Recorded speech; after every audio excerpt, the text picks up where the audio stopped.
Welcome to the Just Music Podcast. I am your host, Jalen, and we are back with another episode of the podcast.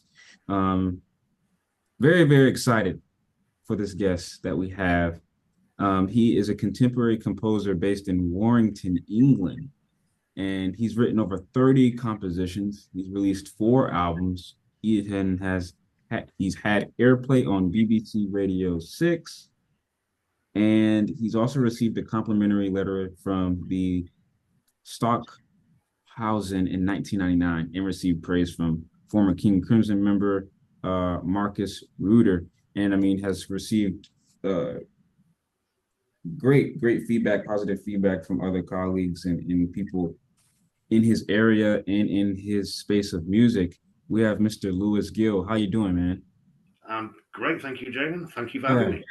So the listeners have an idea. You're based in England and you're in Warrington, England. So you were born and raised there? Yeah, I've never left. Yeah, Awesome. all my life, born and bred. Okay. Yeah, Awesome. And yeah, so it's really cool to chat with you because um I know when you reached out to us, it was through our email address. And you said you found us on YouTube, right? How did that come about?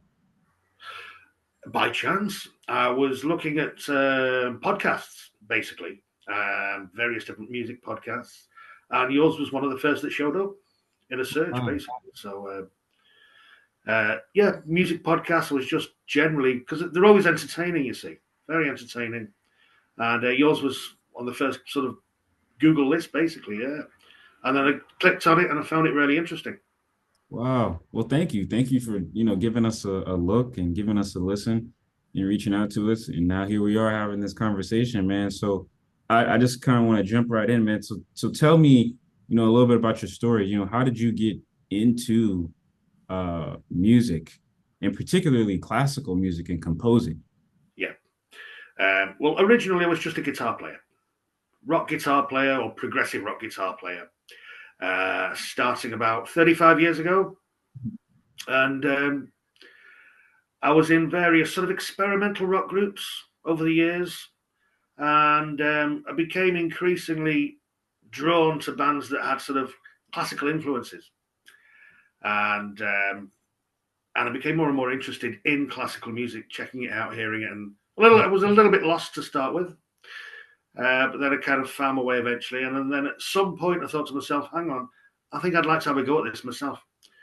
Right to being a composer, and I didn't actually do anything significant about it till last year, though. Prior to that, I'd just been thinking about it and being in progressive rock bands and so forth. So I only really became a composer kind of properly last year, really late last year. Yeah, and I read that about you. You got into really composing last year. And for you to, write over 30 compositions and receive airplay on Yeah, BBC radio. And, I've checked out your YouTube channel.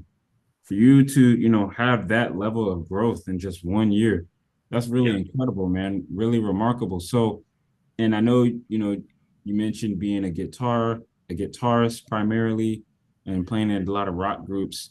And yeah. so I guess like what at what point I guess last year did you say, you know what, I'm just gonna put my hat in composing and just see where it leads. Yeah. Well, yeah, I've been toying with the idea for many, many years, 10 years or so.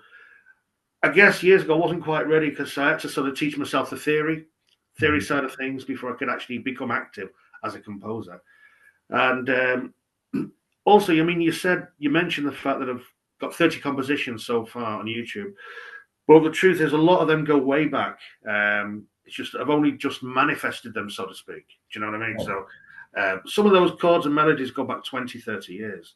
So it's a lot of it's completely fresh material, but a lot of it's going back, digging out stuff that's been in my head for decades, wow. melodies and so forth.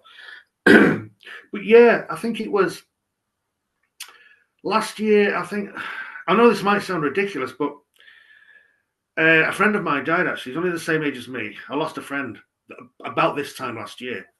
Oh, and he was only 55, and it kind of made me think, for God's sake, Lewis, if you're going to do this, do it now. I don't know how long I'm going to be around, so it's all very well dreaming about it, talking about it. Just get on with it, for God's sake. Don't procrastinate anymore.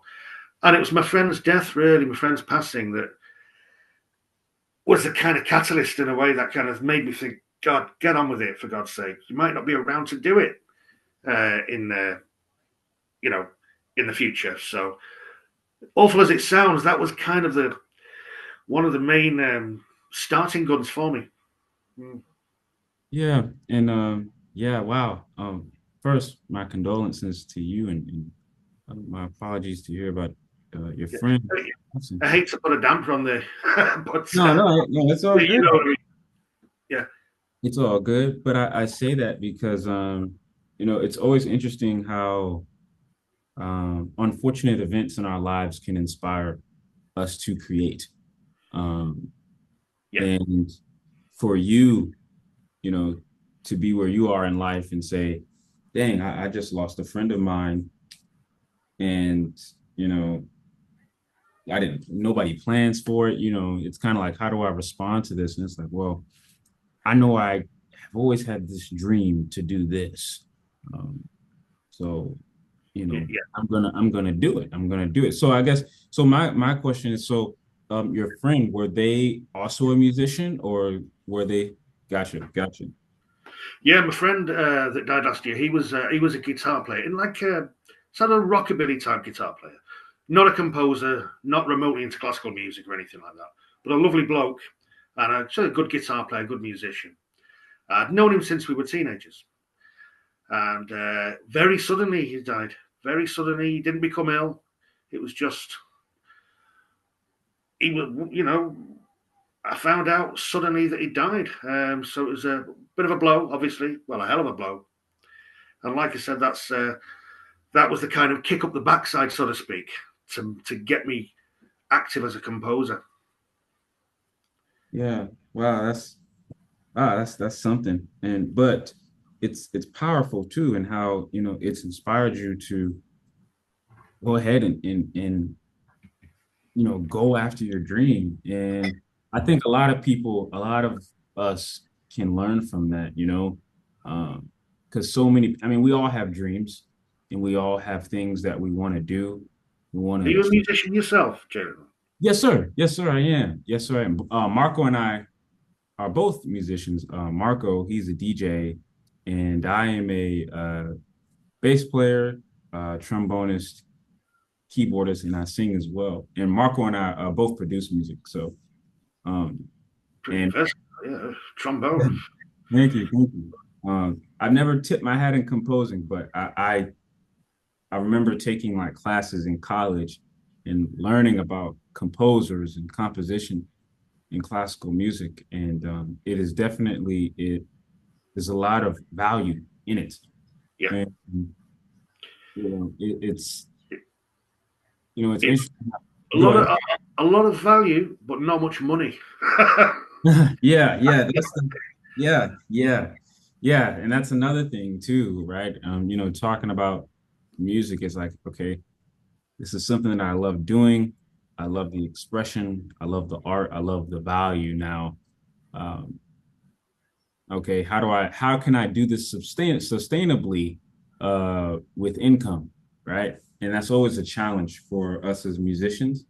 Yeah. Um, which there's more ways now than there were back then, like in the past. But it's still something where you have to really work hard and also work smart. Yeah. So yeah, I hear exactly what you're saying. But Well, I mean, to be honest, Jared, I've actually got a day job that's got yeah, nothing to do with music, and so until I can actually pay the bills solely from music, I'm going to keep having a day job. yeah, So I mean, to become financially secure purely from being a composer, I think that might be a long way off. can you talk about that? Because I know there's a bunch of conservatory